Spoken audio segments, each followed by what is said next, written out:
난소에서는 다양한 종류의 종양이 발견이 됩니다. 그래서 이런 종양이 발견이 되면은 그 가진 성질에 따라서 이렇게 구분을 하게 되는데, 뭐 단순한 낭종 이런 거는 뭐 난소낭으로 병명을 표기하고, 질병 분류 코드는 N83을 쓰는데 여기 이제 대표적으로 쓰는 코드가 83.2입니다. 그리고 양성인 경우에는 난소의 양성 신생물 해서 D27 코드를 쓰게 되고요. 경계성인 경우에는 D39 코드를 쓰는데, 이게 상세 불명이냐 뭐 우측이냐 좌측이냐 이거에 따라서 39 뒤에 붙는 숫자가 좀 다릅니다.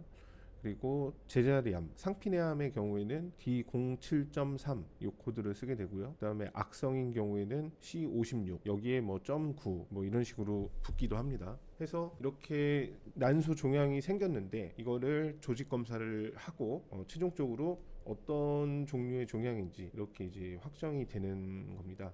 우리가 이제 암보험 같은 경우에서는 어떤 종류의 진단을 받느냐에 따라서 지급액이 달라지게 되는데, 일반적인 암보험에서는 낭종이나 양성은 전혀 해당 사항이 없고, 경계성이나 제자리암이나 상피내암 이런 경우에는 대략적으로 10에서 한 20%이 정도 비율로 책정된 금액이거나 아니면 보험 증권에 별도로 이렇게 명시된 금액이 있습니다. 그래서 그런 금액으로 진단이 그 보험금 지급액이 결정이 되고, 악성인 경우에는 별도로 뭐 난소암을 적게 주겠다, 뭐 여성 특정암이다 해서 뭐 따로 이렇게 적게 주는 걸로 분류를 하는 그런 약정이 없으면 100% 지급이 되고, 그런 약정이 있으면 그 보험에 맞는 또 금액을 처리를 받게 됩니다. 그래서 이거는 사람마다 이제 보험이 뭐 종류가 굉장히 많기 때문에 이거는 사람마다 이제 좀 달라질 수 있는 지급액과 비율입니다.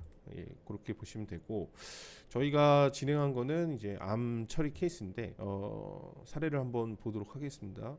건강검진을 시행을 해서 그 난소 쪽에 혹이 나오신 겁니다. 그래서 이 진료 의뢰서가 발행이 돼서 다른 병원으로 이렇게 가시게 됐습니다. 다른 병원에서는 암 의심이다 해서 수술이 가능한 이제 상급 병원, 큰 병원으로 이렇게 전원을 다시 하게 되는데, 여기서도 진료 의뢰서가 나왔고, 여기 분류 기호는 M83, 그러니까 아까 보면은 낭종 같은 난소낭 이런 걸로 진단되었을 때 부여되는 코드 이렇게 돼 있고, 상병명은 난소암 의증입니다. 간혹 보면은 여기에 이제 난소암 이런 식으로 써 있어서 뭐 이게 이제 분쟁에 도움이 되지 않느냐 이렇게 문의를 하시는 분도 계시는데, 이 전 단계에서 이렇게 뭐 암을 의심하거나 뭐 의증 이렇게 진단을 내리는 거는 굉장히 흔하게 있는 일이고, 실제로 난소암으로 의심을 해서 수술을 한다고 해서 다 난소암으로 진단이 되는 것도 아닙니다.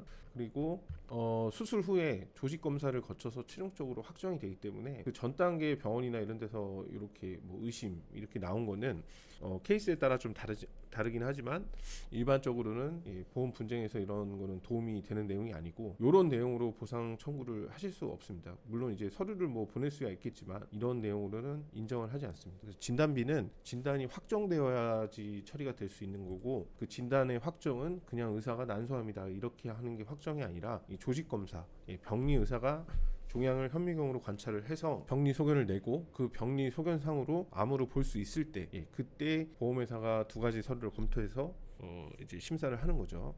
그래서 이 케이스는 이렇게 이제 그 두 군데 병원에서 이렇게 난소의 혹과 의심, 암 의심으로 이렇게 나왔는데, 병원에 가서 이제 수술을 하시게 됩니다. 그래서 최종적으로 이렇게 최종 진단으로 나온 내용은 난소의 행동 양식 불명 및 미상의 신생물. 말이 긴데 이게 이제 보험에서는 경계성이라고 부르는 종양입니다. 그래서 뭐 상세 불명이다 이렇게 해서 D3919 요 코드가 이제 부여가 되었는데, 이분이 가입한 보험에서는 D 악성은 C코드로 이렇게 분류가 되는데, D39 코드는 경계성이기 때문에 이 정도 비율만 이 보험금 지급 처리가 될 수 있는 그런 사항이었습니다. 그래서 저희 쪽에서는 이제 이분의 이 조직 검사 상으로 이렇게 경계성 판정이 됐지만, 여러 기록들을 종합을 해서 이거를 난소암으로 볼 수 있다 이런 식으로 추가적으로 이제 입증하는 절차를 거쳤고, 문서가 상당히 이 케이스는 뭐 계약 시점 이런 걸로 처리한 케이스가 아니기 때문에 문서도 상당히 많이 들어갔던 그런 기억이 납니다. 그래서 보험사하고도 통상적인 이런 형태의 또 분쟁은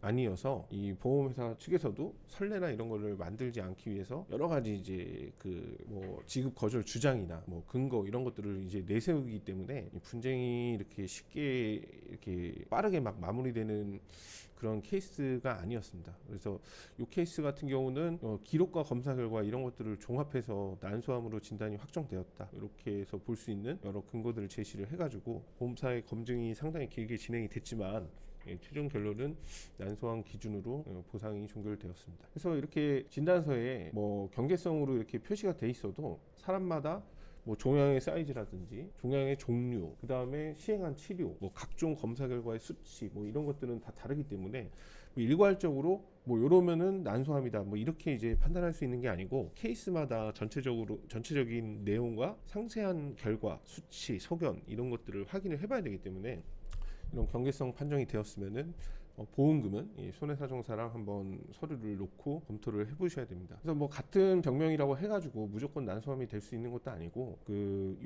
이 기호나 이런 것들이 같다고 해서 무조건 난소암으로 이렇게 인정이 되는 게 아니기 때문에 상세한 내용들을 확인을 해서 입증을 해야 됩니다. 감사합니다.